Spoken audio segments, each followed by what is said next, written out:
Melbourne is facing a surge in youth gang crime, with children as young as 10 accused of aggravated burglaries. The crime spike comes as the Andrews government prepares to lift the age of criminal responsibility.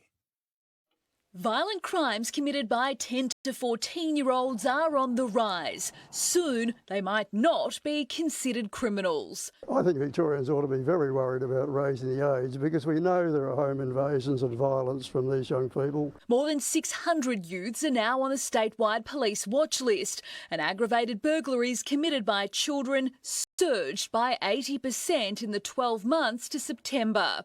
The Premier is pushing for a national agreement on the age change. If one can't be reached, Victoria will make the move alone. One needs to consider very carefully the rights of victims. You know, we have youngsters breaking into houses, house invasions, taking cars, mobile phones. But Daniel Andrews says some young criminals are being damaged by court delays. You may well be in for far longer awaiting trial for a matter that even if you were found guilty, you would not go in for.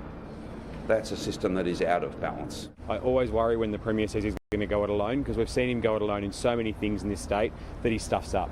This is something that's too important for one Premier to make a decision. There are fears that if the age of criminal responsibility is raised, that gangs will use children to commit crimes because they won't be jailed. But the Premier says the state government is prepared for that possibility. We are alive to that issue and we may need additional offences to safeguard against that.